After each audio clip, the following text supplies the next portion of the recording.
de luz, nascido amor, e nos conduz a paz nos envia.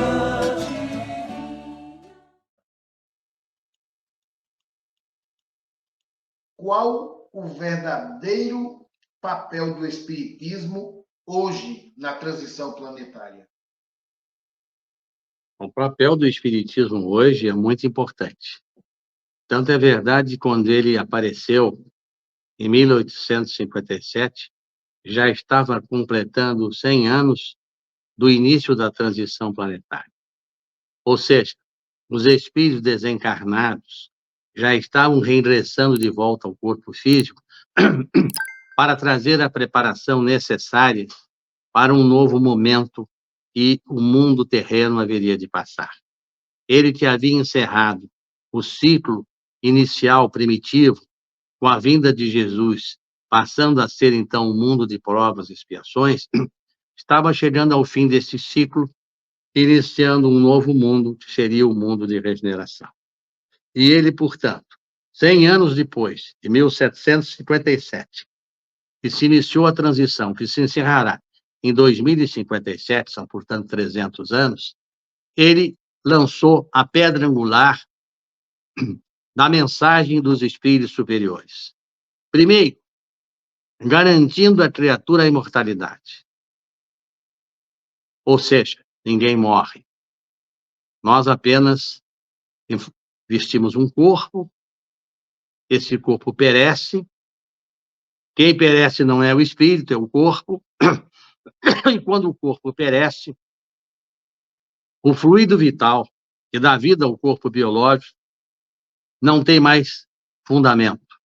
E o espírito, então, começa a desatar o seu duplo etéreo e, evidentemente, o seu corpo astral e todas as dimensões, evidentemente, do espírito, para voltar à pátria espiritual. E começa aquilo que nós já dissemos, que é uma aula de ciência espiritual, e na transmissão dos caracteres, os locos e cromossoma que formam o corpo biológico estão ligados aos locos das células do perispírito.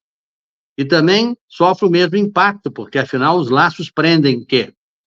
O perispírito ou o corpo físico, que é o intermediário entre o corpo e o espírito e as suas diversas dimensões. Havendo, claro, entre o corpo físico e o perispírito, o duplo etéreo.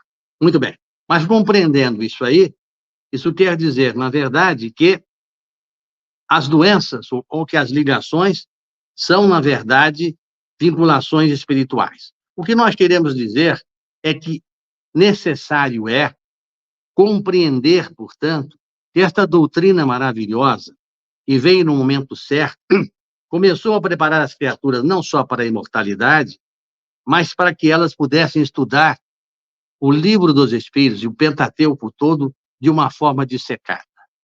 O que é que as pessoas fizeram quando começaram a ler os livros espíritos?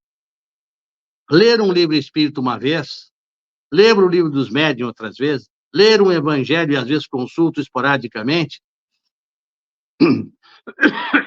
né? Leiam a Gênesis, todos os livros, os 5 livros, uma vez só. E essa leitura não diz, como eu estou dizendo para o irmão que nos perguntou, a leitura não foi leia uma pergunta e medite na resposta, disseque a resposta. Você vai ver hoje com o conhecimento que a TV Chico Xavier está lhe dando, você vai ver que cada resposta, se você parar para pensar, tem uma explicação maior do que aquela que está sendo dita. Tanto é que quando você lê o Livro dos Espíritos da primeira vez, você vê uma coisa. Quando você lê a segunda, você já descobre outra coisa. Quando você lê na 10ª, na 100ª vez, você descobre outras coisas que não havia percebido na primeira. Ou seja, o mundo espiritual, os espíritos superiores, ditaram a Kardec uma série de respostas extraordinárias para serem dissecadas. Não podia ser dito abruptamente.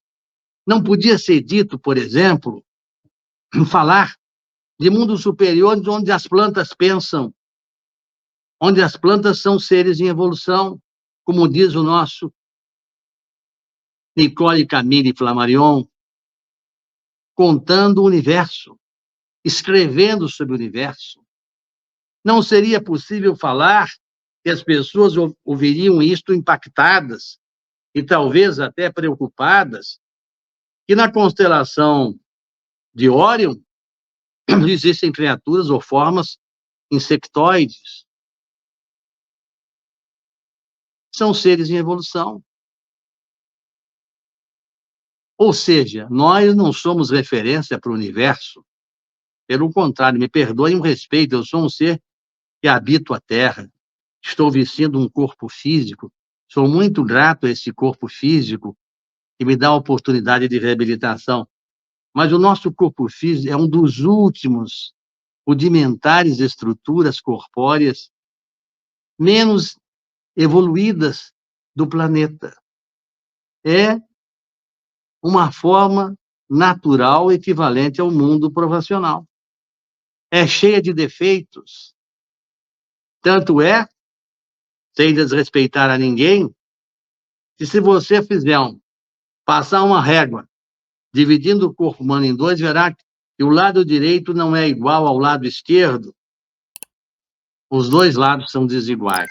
Faça isso na sua face, você verá que a face esquerda e a direita não são exatamente simétricas. E se você olhar para uma pessoa doente, por exemplo, com um câncer de retrofaringe, ou com um câncer cerebral, e você passar uma fotografia, uma régua, você verá que é onde está o tumor, o aspecto da fotografia é acinzentada ou escura. Quer dizer, a aura, o reflexo, a vibração que emana da estrutura adoentada impregna o filme. Nós temos exemplo de pacientes, e até eu tenho exemplo de meu pai, quando desencarnou em 1974 com câncer de retrofaringe.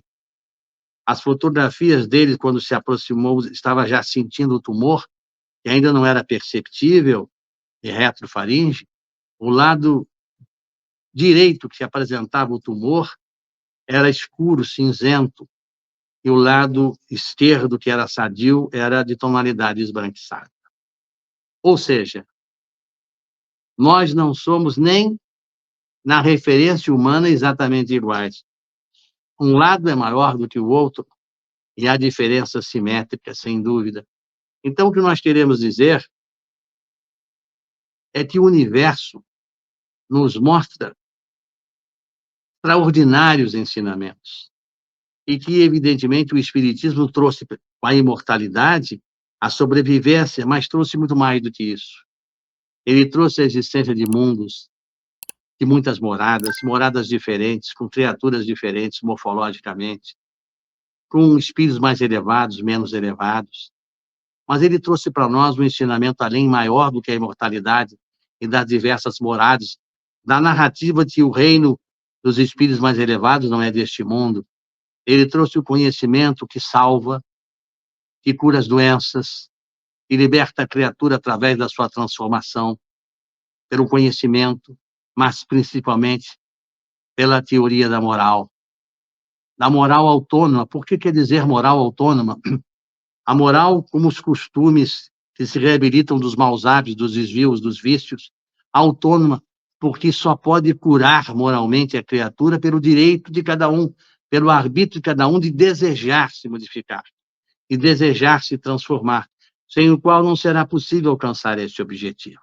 Então, esta doutrina veio mostrar o caminho para aqueles que têm ouvidos de ouvir e para aqueles que têm olhos para lerem com calma, porque quem lê apressadamente vai dizer: eu nunca ouvi falar disto, eu nunca vi falar de Javé em tal livro. Ele não vai dizer o nome, ele vai dizer que existem espíritos responsáveis pela cocriação. E, evidentemente, à medida do conhecimento, do esclarecimento de outras obras, das mensagens espirituais, você vai descortinando a verdade à medida do seu conhecimento. Porque Sócrates foi fantástico.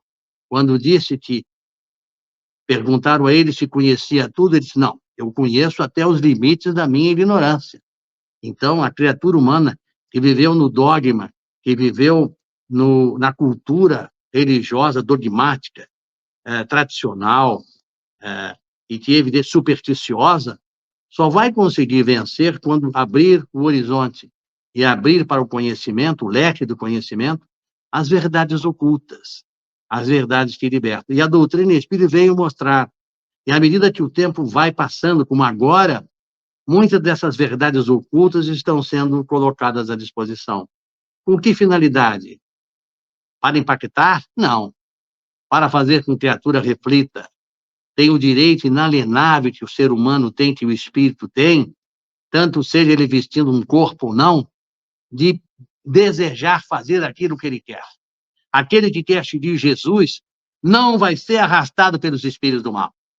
Ele não vai seduzido, porque ele vai dizer, venha cá que eu vou lhe convidar para roubar, está sobrando dinheiro aqui. O Espírito Sério Jesus, que já cometeu erros nesta vida ou em outras vidas, e que se transformou moralmente, não vai aceitar isto. Vem aqui destruir a família do fulano, através de práticas sedutoras, até mesmo o desvio da sexualidade, você não vai aceitar. Que você sabe que é responsável pelas suas ações. E ao ter consciência, você tem o arrependimento. E ao arrependimento exige a transformação moral, que salva, que liberta, que permite à criatura de andar em direção a mundos superiores. O Espiritismo veio mostrar, portanto, a libertação e a salvação daqueles que desejam ser salvos pelo poder do Senhor, pelo estudo maravilhoso e extraordinário de seu Filho pródigo Jesus, que nos mostrou o caminho, a verdade e a vida.